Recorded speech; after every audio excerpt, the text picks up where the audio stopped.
to episode 2 now of our live series. You're going to forgive me, I've got a bit of a hoarse voice today, I've got a bit of laryngitis, but the show must go on. Today I've got Jag from Kili Arts. He's kindly taking his time today to come. Really do appreciate him joining us today. I'm just inviting him in now. Jag has his own print lab just on the east of London in Slough, and I'm just going to let him introduce himself. Jag, thank you so much. You've gone back to the lab today, so I really do appreciate you going back and taking your time and sharing this knowledge, and hopefully saving a lot of time and frustrations with printing. How you doing, Qasim? Good. Yeah, it's a bit late. It's 9 o'clock. When you did say it's 9 o'clock, I was like, you sure you want to do it at 9 o'clock? Because that's quite late for me, and I'm hardly here in the office at that time. But look, it's a privilege to be here with you at this time. And yeah, just fire away, man. Let's go for it.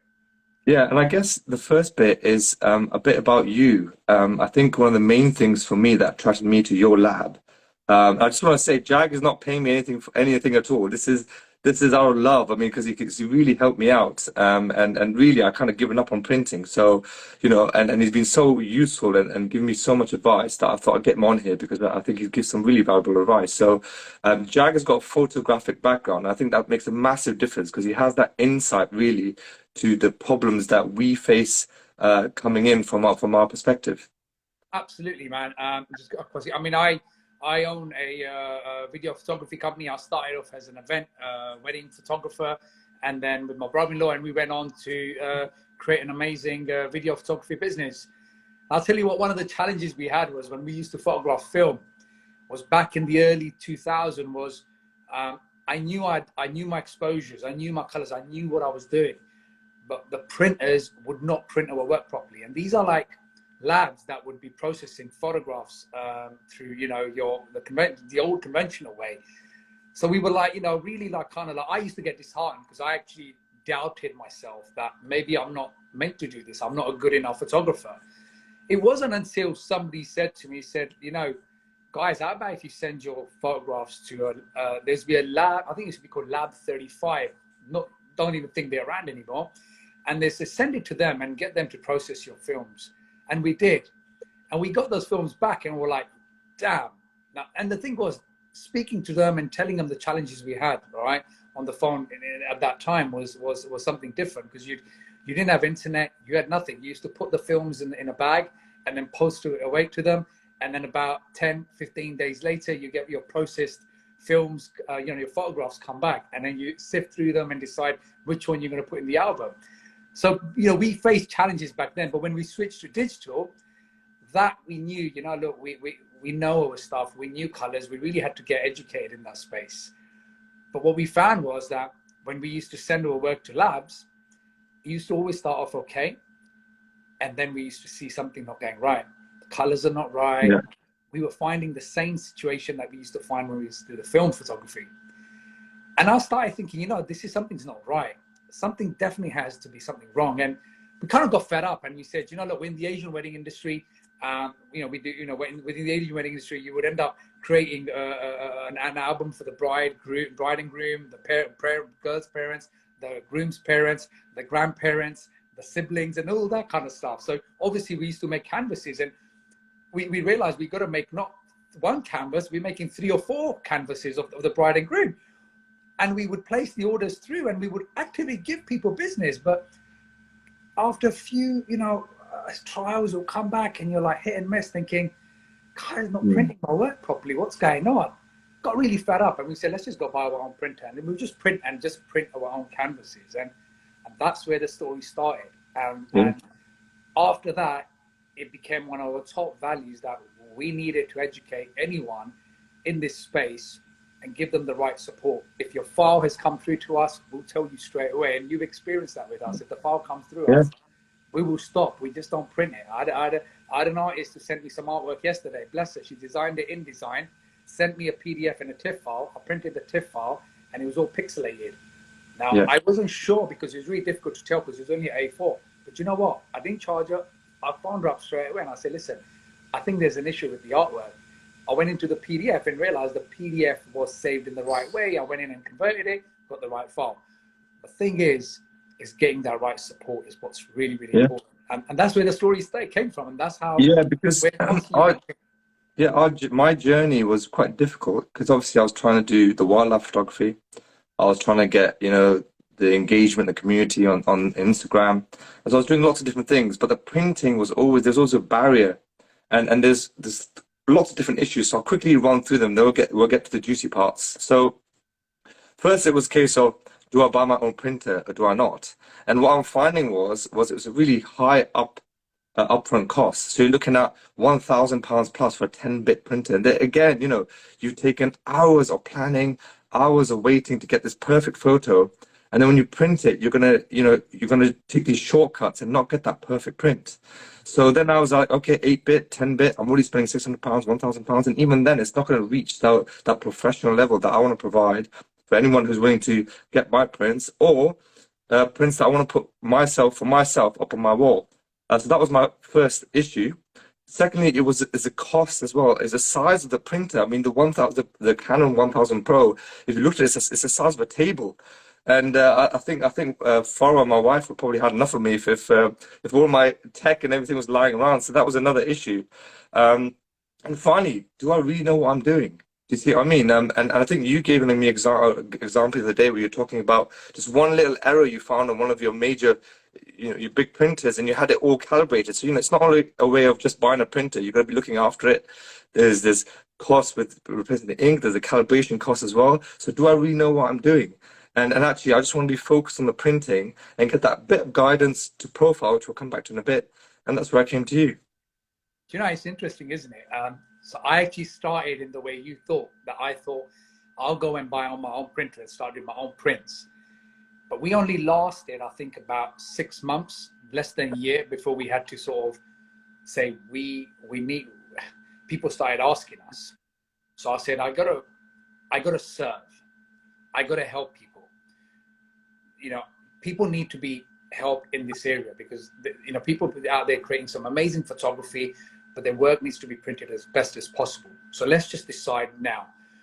One half of the company will run, the photography, and I'll go ahead and run the printing, and we will focus on the printing. But when we went down the printing, we didn't buy a small printer. We actually went and bought a 44-inch printer, a fine art printer. With the difference between various printers is also this: is that you get some which are latex printers, which is not what you want. You want a fine art printer because you are printing archival images. You would have sent images to certain labs that you get some C printing, where you get the images on a photographic paper. We don't do that. We print straight directly from inkjet directly onto either luster papers or different types of fine art papers. But what was happening was, as we grew, we realized that there was not only that one type of paper, there was different types of paper. But when it came to different types of paper, we realized we can't print directly from Photoshop. We need a RIP software that allows us to edit that image properly and make sure the RIP software calculates how much ink is needed for each one of those papers that we use. Now, each paper comes in different weight. Now, and when I got into this is what happened. I was running my photography business, and I thought, do I run my photography business or do I run my printing business? Where shall I focus my energy in? Where shall I be doing? What's my passion? So we had to put a stop. And like you said, what is your passion? You're a photographer. Your passion is photography. Do you concentrate on printing? Listen, I'll tell you straight. Yes, you save a lot of money. But what's the headache involved? Making sure your screens are calibrated. Most of the time people come, their screen's not even calibrated. When you speak to them about screen calibration, they're like, there you go. See? Yeah. When did you buy that? Yeah. So, that was one of the things. So, I had 3 different experiences with different labs. So there's one lab that didn't help any guidance on profiling. And it was very much a case of, right, just, you profile yourself and it'll come out the way it comes out. And that wasn't really enough for me. It was like, well, it's going to change when it comes to you. And just so we take a step back for people to understand what calibration is. If you are editing an image and say you, like in this environment, I've got a lamp on, which is yellow, and I've got a window over there with the sun setting, and that's going to be a bit dark and a bit blue. That's going to affect the way I see that image. So that when someone else sees it in a different environment, it's going to look different. And that's very important in two ways. One, it's going to change the color of your image when you print, and you're never going to be happy. And two, for people who do competitions, who enter competitions, you're going to realize that you're going to have something called a color cast.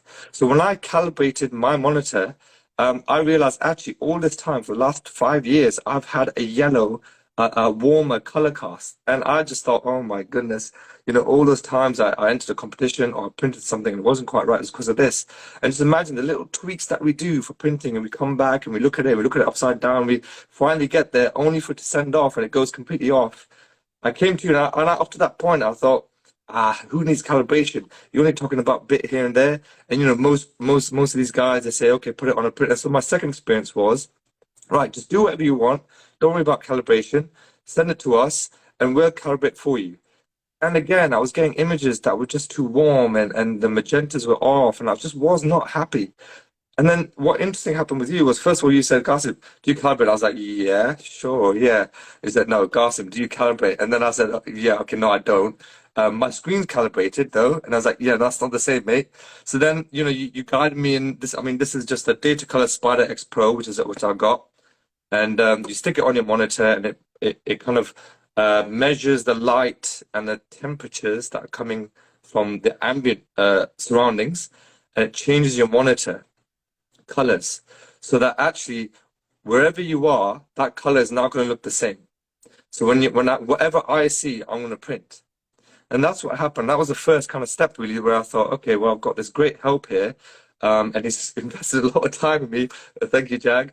And he spent a lot of time there. And I can see actually, in the comments, there's lots of people saying so many nice things about you. There's some love hearts and everything else about you, Jag. So, it speaks volumes. So I really appreciate that. And I'm hoping that these months and months of frustrations that I had with trying different labs and getting warmer temperatures or colder temperatures or images looking off, I finally got there with you.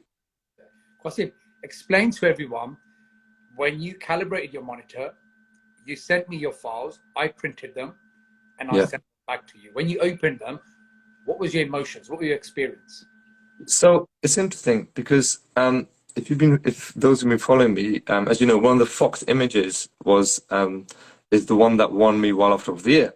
And so naturally I was drawn to that and obsessed over that one image. And I kind of used that as a litmus test for labs. So they come back. It's quite a challenging image because there's lots of reds, oranges, and magentas, very close colors. So it really tests everything. And in fairness, you could say I got obsessed with that image, which is a sad thing because I've got all these other images. So I got a bit obsessed about this image, and I sent it to you, and that was the first image. And I thought, okay, well, let me do something that's green, and let me do something that's blue, just so I can see the full range and see how close my monitor is now getting. And so I got these images back, and yeah, I got the Fox, and it was nailed on for the first time ever. It was nailed on. And we'll come back to the profiling work, because you do your profiling. The advice you give for profiling is very different to what the other labs suggest. So I got the Fox image out, and then I kind of put the Fox image to the side, and I thought, well, what is this image that I've had all this time? And I was like, okay, I've taken that. And it's nice to have it, that tactile feeling in my hand and see this image. So I've actually got it here. I'll just print it out, and it was actually the image of a macro image of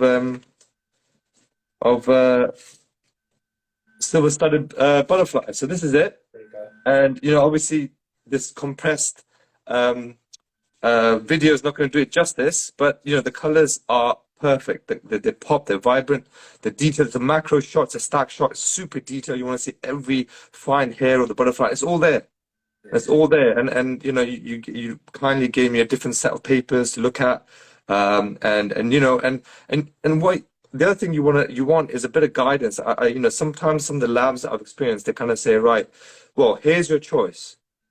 And here's your choice. You pick. Here's your choice. You pick. And you kind of sometimes are looking for that guidance. And I think with the paper, there's no messing around. You just said, look, mate, and I'm not going to name them. You've got some really well-known wildlife photographers who print from you.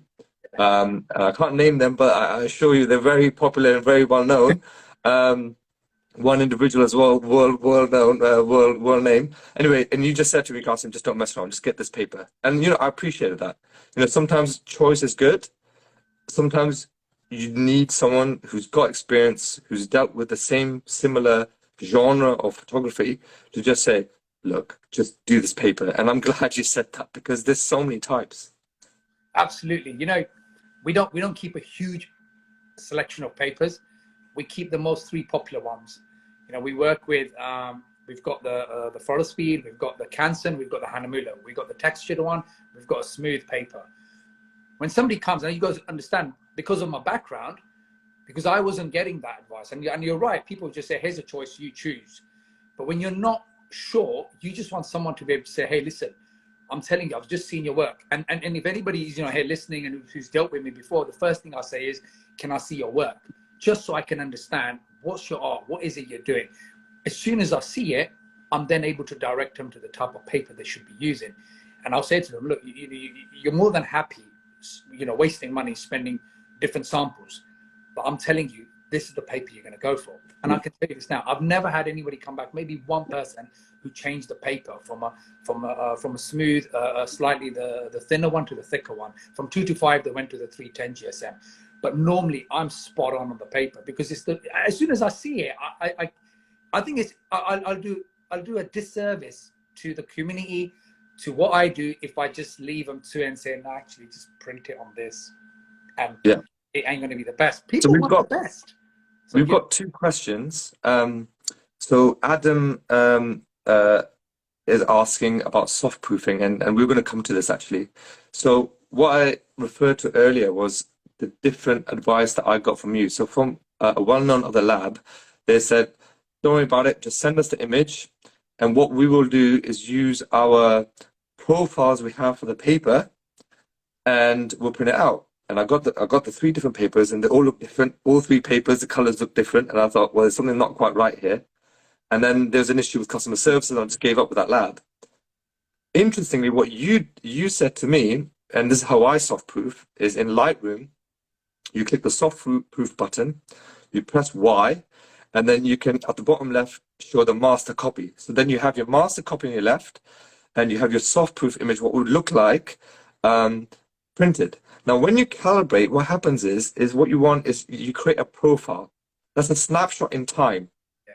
So I've got my calibration. So this device here, I've got a reminder on every month to remind me to calibrate because the temperature, weather changes, the temperature in this room is going to heat up the monitor in different ways. And the lights around me is going to heat everything up. So once a month at least, I recalibrate. And what I do is I put a little note and I say, right, this was taken on the 7th of May, and I was sat here with my lamp facing this way at this angle, and I had this light on in the background, and the door was shut. So then I know that when I sit down the next day or the day after, I got to remember, right, that light was on, that door was, oh, that's open, I got to shut it. Now that's reproducing that same color profile. The next step was interesting, this is what came from you.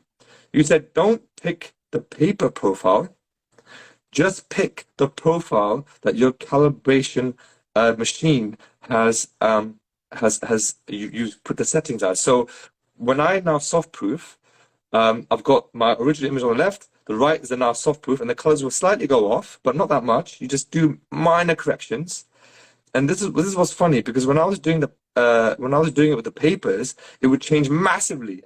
And I was like, oh my goodness, this image took me an hour to edit. I've come back and gone back. I put it upside down on the wall just to get the colors absolutely perfect. You know, I've looked at it on my mobile phone. I've come back, and now I'm going to restart that process again. And I just could not do that with that system. Whereas in this system, you know, I've just done an image now, and I've just sold my first print, which is great news. So I was just profiling that image, and it didn't change at all. It actually didn't change at all when I went from my left image to the right, and I used the color, and I calibrated yesterday after a reminder. And it didn't change at all. And now, because I've done the sample printing with you, I know that what I see is what I'm going to get to the post. You've answered it. I mean, what Adam? I mean, I can't see any questions being asked, but whatever Adam asked is right. And what happens is we calibrate each paper. Is done different. Well, we calibrate our monitors in a similar way, but when we create the profiles, these are done through a device, and each each paper is done through a whole process. But, you know, it's quite a lot. We'll need to do another video, a live for that process. Yeah. But what happens is, what you've described is correct. As long as you calibrate your monitor, that's number one. And make sure that when you're looking in your soft proofing, that you're choosing your calibrated profile, not a CMYK profile, not a paper profile, not an Adobe profile, because your colors will be off. Now, I'll be honest with you, I'm just going to tell you how it is, okay? Every time I've had this, when somebody's come back and say my colors are not right, the first thing I ask is, how, like I've done it with you, how do you calibrate your monitor? And as soon as they've come out and said, well, I don't, my monitor's calibrated, I said, no, how do you calibrate it? So if everyone's listening here, you have to calibrate your monitors. It's a simple device. You know, I'm not affiliated to Spider, but if you get it, it's 100. I don't know how much it was. I don't know how much you paid for it. How much was it? What did you pay for it? I went for the Spider Pro. There's a higher version, but this was enough for me. I don't have multiple monitors. So this was enough. This is about £100 off Amazon. There you go. £100. £100 save you so much money in reprints. Now, we spoke about, you know, look, other labs work differently, okay? I'm not going to knock anyone how they work. People have different systems and processes. I need you guys to be in more control of what you see, okay? What you see is what you should be getting. Now, if I tell you, nobody, just send it and I'll adjust it, I don't see the logic to it. And this is where you will start thinking, well, I'm not happy with what I'm getting. And that's exactly what was happening with us as well when we were doing it. But what was happening was totally different. Well, what printers were doing was printers were printing our work at a lower quality to save ink. And when I found out was when I was once printing something and we done a setting that was wrong. And I rang my supplier and I said, the tech team, I said, I've done something wrong. They said, you've just realized how to save 20p off a print by printing with less ink. And I was like, but I don't want it. I want to print the highest quality as possible. So sometimes some printers, the way some printers could be set is you can print at a lower quality, but I will pick it up. You will pick it up. All you professionals out there listening, you want the best prints, you will pick it up when your print is printed. You actually sent me an example of that, actually. Obviously you sent me different papers, but you sent me an example of that, and you can see the difference. The vibrancy of the colors, the pop, the contrast. What you want is deep blacks, white whites, but retain the details. And it's all there, you know. Eon just asked to just show the image again. So that's the image of the butterfly. I'm not sure if you can see the detail there, but maybe too much light, but you can see you can see that little bit of hair on the back of there. I mean, you can see that. That's zoomed in. And just to define fine art print, just because we're assuming a lot here, and actually on your website, I'm just going to quote your website actually because it's on there. So Giclee, is that how you pronounce it? Giclee, fine art. Yeah. Yeah. So correct me if I'm wrong. So Giclee is what people say is fine art. So I wanted to go for the absolute most professional level of print. If people are going to invest in my prints and go that far to spend some money on my prints, I want to have them to have the best quality there is. And that quality, how do you define quality? So quality is the image, what we've already spoken about, the contrast, the blacks, retain the details, the sharpness. And then there's quality, the type of paper, and the ink use. So Giclee, there's 3 prerequisites, isn't there? There's one, that it's pigment based, not dye based. So that's the quality of the ink. Number 2, it's the PPI. So we're going to come back to that, aren't we, in a second? Because that's a specific issue for wildlife photographers. So we'll come back to that, and that's something that we kind of worked out together. So there's a PPI, so that's a pixel per inch, which we'll come back in a second. And I'm forgetting the third one. It's archival quality. So someone has bought however much they've spent, 50, 100, hundreds of pounds on your print. What they don't want is they've invested in this money. It looks great when it comes to you. And in a year's time, it's been facing the window and it's faded. Or in 2 years' time, it's starting to lose some of that quality. And you're thinking, what's going on here? I've spent some money here. I'm really annoyed. This is a photographer, wildlife photographer, who talks about how great he is and everything else. And he's shortchanged me here. What's he done here? So Giclee, the way it prints, is that you are guaranteed 80, 90 years of it not fading.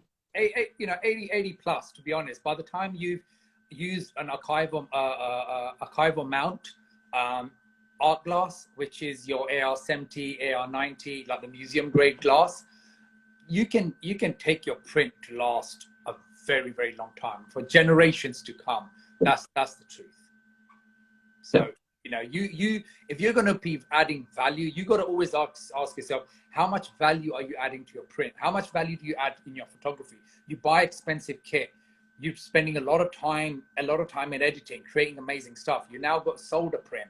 Now, what you want to do is make sure the person who gets that print is now going to be a raving fan. They're going to be singing, dancing about you. As soon as they hang it up, and they've done it properly and hung it up in the way it should be, guess who's going to, when people walk into her house or him or her house, and they're going to see who did this, speak about you. And that's what you want. If you're going to print some great stuff, yes, I know I get people who say, I want to have a poster print, because they're looking at the cheapest possible quality. Look, you're devaluing your work. Don't do it. Have patience. There's plenty of money out there in the world. People will look at your art. You will find the right person. As soon as you find the right person, you find the right clientele, you then go for them. Have them as your raving fan. Get them to refer their best friends and family to you. That's another topic, but that's the way to do it, man. Just always see how much value can you keep adding. Yeah. So going back to the 300 PPI issue. So this is a specific wildlife issue, actually. And I think we were kind of going back and forth, and I was talking a language, you in different language, and finally it clicked. And what it is, if you go back to, say, Giclee, I'm going to pronounce it properly, Giclee printing, or any fine art printing. You know, Chromolux as well, that's aluminium prints that you do as well. Now, prints, for them to retain their detail and quality, you have to have, your image has to have 300 pixels per inch. Minimum. Now, yeah. So the problem that we identified was, now wedding photographers, they use full frame sensors, and they can go right to their subjects. So the entire frame is filled with pixels. What happens with wildlife photography is we are, you know, hidden away and you know, covered up, and you might see the animal miles away, and you zoom in and you click, and you get the image. Great. You come home and you crop massively. You crop 100%, 200%, and then you do your editing and everything else. But what have you lost? You've lost hundreds of thousands of pixels there. So what you're left with, and I'll give this example of this image I'm preparing for print. I think just off the bat, it was roughly, after crop, after everything on my editing, it was 1400 by, I think, 2000. Now that is nowhere near 700 PPI. And what we worked out together was we need to upscale this. Now, if I just got this image and just pulled it open, and it's not going to do, you're actually going to get pixelation. Yeah. You're going to get pixelation. You're going to come back with an image. So forget color, forget the calibration. The image is not even going to be in focus. So what you need to do is upscale. And I actually use software for that. And there's lots of software. I mean, the software I use for all my images is Lightroom to process, and then denoise. So those are two. And then after this whole process of printing and realizing these various issues that came up, and with retaining the 300 PPI, I started using Topaz Gigapixel. Oh, hi, thanks, Panda. So Gigapixel uses AI to upscale your image, and it's very smart. I mean, it's a bit like denoise. You just throw it in, chuck it in from Lightroom. You actually, and this goes back to what you said at the beginning. You said, what am I meant to do when you come to me and said, please print this out in 2000 pixels or 3000 pixels? That makes no sense to you, because you're going to tell the printer what to do. What's fun about Gigapixel is you can define your upscale. So I literally 15 minutes ago finished upscaling this image, and I went from, I think on the short edge 1400 to 2500 pixels, and the long edge has gone up to 4500 pixels. And I didn't actually have to put the pixels. I just put in 300 PPI, and I want it, because I'm selling it at 34 centimeters by 27 centimeters, and I did the rest. And did the rest. Job done. So when I send the message to you, now I'm going to say, Jag, can you please print this at 34 by 27 centimeters? And I know, because I've done that on my side, I know that the number of pixels per inch will be perfect. And for someone who's viewing that at eye level, at a good distance, they'll be able to see, they'll retain all the detail because you won't get pixelation. Spot on. I think what you said is great. I mean, what we get a lot of times is when people are working in pixels and say, I've set my file 9,000 by 9,000 pixels. And I'm like, look, I'm going to be frank with you. You're working in screen. When you're saying pixels, I just want to know how many inches or centimeters do you want to print your file? Do you know how big do you want it? This is where a lot of people don't realize what do you mean? Like, do you want a 30 by 20 inch or do you want a 30 by 20 centimeters? That's what I want to know. And it'll be like, I don't know. I set my file to 9,000 by 2,000 pixels. I'm like, no. So I'll have to then track them back into Photoshop and get them to get out of the pixel mode and look at the sizes in inches and centimeters. They understand how big it is. Now, as soon as they look at that, and then on the bottom, it's got the PPI, and they'll see it, that's set really low. Why is that a 72 or 196? Yeah. But because what you've done is you've possibly initially exported your file as a low-res file and not realizing it. So maybe you want to go back in Lightroom. And that's the other thing people don't realize. When you're working in Lightroom, make sure your exporting settings are not set to the default settings. Your settings are set to minimum 300 dpi and at the longest edge of whatever you want. I mean, I work with some amazing photographers, like you said, photographers who will standardly now export files at 60 inches, 60 by 40 inches as a standard, so they've got a fully detailed, and they'll edit that file. It takes ages. The file is huge. Now with that file, they can sell any size they want from 60 by 40 inches, which is huge. That's the size that's behind me at the moment, to something small, which is maybe a 60 by 40 centimeters, right? But now they know that image has already been edited. Now, whatever size they print, it's going to hold. Yeah, exactly. So I want to talk about workflow very quickly. We're running out of time, but because I don't want to keep you away, but you've gone away from home, so I really appreciate that. I'm sure everyone's appreciate that. I mean, Adam's there saying he's just messaged saying, "It sounds like I need to work with Jag," and I've got something in Spanish, and no, so sorry, I can't speak Spanish. You'll have to translate that, please. But workflow, and I just want to go back to workflow. Something else that you mentioned that I actually didn't realize, and what Lightroom does automatically, and some things you have to do manual, is you have to keep the same color profile throughout your entire process. So and one thing I didn't realize right at the beginning, and this is we're talking a year ago, is how long it took me, because these barriers kept coming. I wish I'd just come back to you, because I just kept, I was just Googling and trying to work it out myself and looking at printing. Your camera. So if you look at camera profile, you can actually set your profile there. So I've got my Canon R5 profile as sRGB. Lightroom will default to Adobe 1998. So when I export, I will export to sRGB. And then finally, when you export, you want to export as a TIFF, because a JPEG is compressed. So TIFF, I mean, for example, this image here, it's gone from 1.9 megabytes to 80 megabytes from the upscaling plus going to TIFF. Now, some of this can get confusing, but you've got to be very clear about your workflow. So you get your image, you edit it, you click soft proof, and Lightroom actually lets you do a soft proof copy, which means it creates a separate copy, which is convenient, so you don't get confused. You do a soft proof copy, and then from that copy, once you're happy with the colors, and like I said, I didn't have to do anything with this image, you then export to software of your choice, whether it's Photoshop or whether it's Gigapixel, to upscale. So then you have 3 copies of the image. So it's very important that you're very organized. And actually, I've made a catalog now, so I'm trying to keep up. Since launching my print style, I'm trying to keep on top of organization now. So I've got actually a folders for upscaled images, the original images, and the softproof images. So I know exactly where they are, and if I get another order, I can say, right, here is the upscaled image. I don't need to do all that process again. And I'm just going to eyeball the colors and compare to the original. Yep, I've already done that. Off it goes to Jag. Jag, here is in centimeters. Please, can you print this for me? Yeah. That's perfect, man. Look, my question is, how long have you been doing this now? When did you start? The wildlife or the printing? No, the wildlife. Almost a decade. Almost a decade. And it's only taken me up till now to actually start printing, which is sad, actually, But it's happened at the time it's meant to happen, right?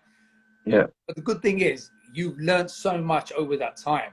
You've really taken your time yourself. You know, I think what you've done is, and what I've learned from you is, and I get inspired by people like yourself, is that when you share your story, the challenges that you faced and how you've overcome them, and how you keep, you know, you learn from it, and you actually take it on board and say, right, I've learned this, and now I know what I'm going to do. And I like the workflow system, and trust me, that's really good. I don't know if it's you because of your background, because you're very, you know, precise, and this is how I'm going to do it. But I think that's a really good way to have it. Have your images cataloged so that every time you need an image, you've got it. I mean, I'm working with an artist at the moment. She's an amazing photographer, and we're printing some stuff for her. We printed an image which was about 54 by 36 inch. It's a fantastic image of a Porsche, an old Porsche, and it's a very an abstract image, like a model one. Now we tried to see if she had you know, a high resolution image from how, whenever she's done it, but she hasn't got it. But the image looks like a very 90s film or 80s type of film camera photo taken, but it's not. She's taking it from a digital camera. Now, when we started speaking to her about the workflow, what you've now mentioned is what she's now putting in place, because now that she never realized that she's going to be selling images that big. I've done several orders for her, which have been in the region of like 60 by 40 inches. Huge. One out, Absolutely huge. Yeah. inches. Another one was even bigger. It was 44 by nearly 60 plus inches. It was huge. So she's selling huge prints, but she never ever thought, I'm going to be selling huge prints. All I say to you is, and anybody out here listening, just plan yourself that you're going to sell huge prints. Don't limit yourself, because there are people out there who will want huge images. The guy up here, who, you know, the wildlife photographer who did this, he only printed 30 by 20s until somebody came up to him and said, listen, I want a huge 2.5 by 1.2 meter print of that image. He had to go back and edit that image from the beginning, because he got a client who paid him a lot of money for it. But the thing is, if you have these images already set up in a catalog somewhere, you know what? You know you've got them. That's the thing. Yeah. Well, thanks a lot, Jag. And you know, I just want to point out, you invest in art, don't you? I do. You invest in art yourself, and that shows the passion. You know, the other labs, they're very much kind of a corporate kind of thing, but you know, you not only invest in art, you're passionate about art, and you can see that if you follow Jag and his stories, you'll see across there's no space left on his wall where there isn't art that he's purchased himself. So Adam's just saying wildlife needs to be huge prints, and yeah, it does. You know what? Something I want to share with you is that something that you should collaborate is maybe having a thing where you can buy each other's prints or even exchange prints. You know, each other, support each other by, you know, saying, hey, I'll give you a print, and if you give me a print of yours, it works. I've seen a lot of artists who are doing this, collaborating together. But yeah, absolutely, be a collector of other people's work as well, and you see people will come. People will really be drawn to your work as well. Okay, let's go quick go for Q&A now. So I've got Ana Rosa. I'm really sorry, I don't understand Spain. I mean, if anyone can Google Translate that, I'd appreciate, Ana Rosa, if you use Google Translate to English, I would love to answer your question. If there's any other questions, Adam or anyone else, who I know there's a few who are Victor, if you're there, I think you were interested in printing as well. So if you've got any questions, by all means, either message me or Jag. I'm sure he'd be happy to help you.